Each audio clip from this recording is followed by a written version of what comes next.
Hello Capricorn! Welcome dito sa aking channel, Kipalaran888. Welcome guys! Alamin natin kung anong messages, vibration, gabay, energy para sa lahat ng Capricorn.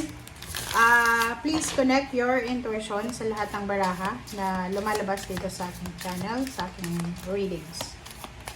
Okay, so Capricorn, i-check natin kung ano yung messages na para sa'yo. Okay, first card natin, Capricorn, is discovering the truth. You stand in the light of truth. So, maybe yon, maybe ikaw, Capricorn, ay isa ka sa mga biktima ng parang double face. Mga tao na parang hindi mo masyadong mabasa yung ugali ng tao. Like, siguro masyado kang inosente na hindi mo alam kung yung taong ito ay masama or mabuti.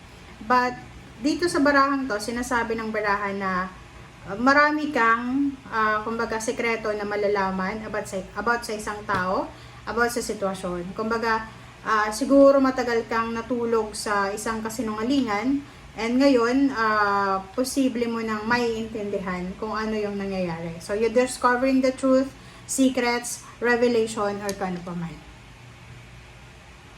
Alright, next card natin is grounding.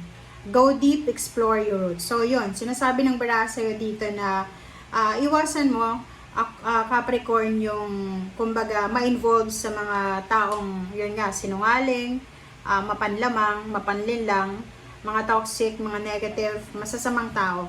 Iwasan mo, and instead na makipaghalubilo ka sa kanila, instead na makipag-associate ka sa kanila, ang gawin mo is mag-relax ka, spend time alone, spend time with nature, spend time with your pets, with your family, with your loved ones, spend time na kung saan ka magiging masaya. Hindi yung, like for example, diba, may mga ganun na kahit na yung taong yon palaging nagiging triggers ng emotion mo, ng galit mo, patuloy mo pa rin siya na pinapakerapan. So, dito sa baraha mo, sinasabi ng barahan na kung na-discover mo na hindi siya mabuting tao, you need to walk away. You need to withdraw yourself. You need to withdraw your emotion sa taong yan. Kasi, posibleng masira niyan yung sistema mo. Posibleng masira niyan yung diskarte mo. And posibleng masira ka niyan. Okay? Alright. So, tanungin natin, Capricorn, ang iyong mga guides, angels, archangels, kung ano ba ang mensahe na para sa'yo.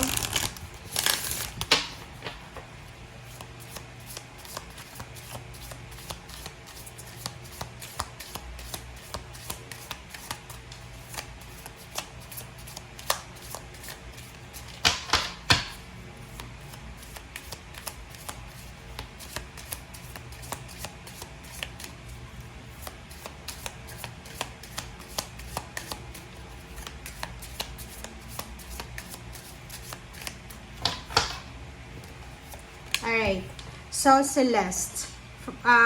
First card from the second deck is Celeste. So, dito sa Celeste, sinasabi sa'yo, Capricorn, na a happy move to a new home or place of employment is in the works or in the horizon. This movement will usher in positive new energy. Wow! Congratulations sa'yo, Capricorn. Kasi, atong isang barahang to, nagsasabi sa'yo na isang napakasayang pag-move or relocation or travel to your new home. So, maybe lilipat ka ng bahay or lilipat ka ng trabaho, place of employment. So, etong movement na to, etong action na to na mangyayari sa buhay mo, ay magdadala to sa'yo ng positive result. Okay? Wow! Congratulations, Capricorn. Doon sa mga Capricorn na parang naghihintay kayo ng go signal or paano pa man para sa mga movement, pwedeng yung nakikita natin sa message na yan is kailangan lumipat ng trabaho or kailangan lumipat ng bahay because yung trabaho is bago na. So yun, there's a transformation, there's a new beginnings, there's a change, there's an alchemy na talagang papasok sa buhay mo, Capricorn. So ihanda mo ang sarili mo para sa pagbabago na yan, para sa parang breakthrough yan sa'yo Maybe matagal mo yan na pinagpipray, okay? Baby, matagal mo siyang pinagpipray, matagal mo siyang minamanifest. And ngayon, andito na yung manifestation sa'yo. Okay? Alright. So, wait lang guys. Kasi, ano yung ating baraha. Alright. So, 10 of Wands. Wow. So, but, yun na nga. Maybe you're changing your job or changing your career or residence. And yun nga sabi ko sa Taurus na pag na-promote ka, pag nakalipat ka ng ibang trabaho, tumaas yung posisyon mo sa trabaho, it doesn't mean na chill-chill lang. So dito sinasabi na parang higher salary, more obligations, which is maganda naman, 'di ba? So dito sinasabi ng bara sa'yo na in the near future, sa mga susunod na araw, maybe taon yung bilangin, or maybe once, sinasabi ng bara sa'yo, Capricorn, na ihanda mo yung sarili mo kasi sobra-sobra kang magiging busy. It's either ikaw yung magiging supervisor, ikaw yung magiging leader, ikaw yung magiging team leader, or ikaw yung mag-handle ng company or ng kung ano man na institution na pwede mong pagtrabahuan. 10 of Cups and the Lovers, sinasabi ng barahan na there's an incoming celebration.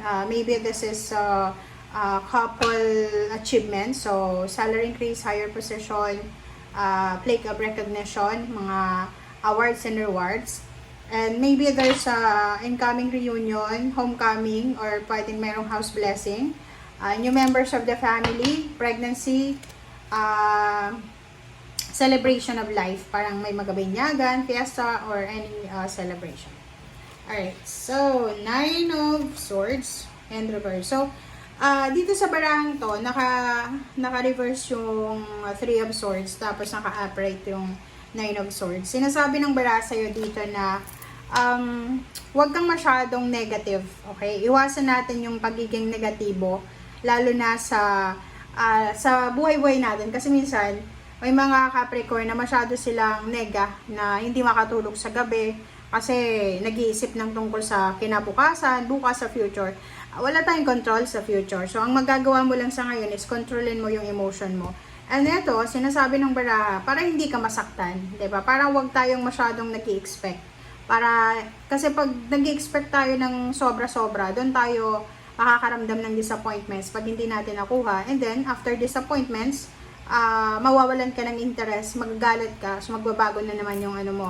So, dito sinasabi, para maiwasan natin yung disappointments, yung pain and heartaches, huwag tayong masyadong tamang hinala, huwag tayong masyadong mag-iisip ng advance, huwag natin masyadong kontrolin ng sitwasyon.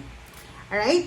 So, in the near future, sinasabi ng baraha sa'yo dito, Capricorn, na ihanda mo ang sarili mo for the incoming hard-earned success. Yun na nga. Pwedeng makakabili ka ng sasakyan, makakapag-travel ka, international, kung ikaw ay nasa ibang bansa, pwedeng pauwi ka ng Pilipinas. Or maybe yung iba sa inyo dyan, is either visa, is either citizenship, is either green card, or kano pa man. And nakikita ko yung hard-earned success. Kung ano man itong ginagawa mo sa ngayon, ano man pinagkakaabalahan mo sa ngayon, congratulations kasi lahat yan ay may kakibat or may kapalit yan na victory and success. Okay? So, yan guys ang sinasabi ng baraha. Thank you and see you again. Bye!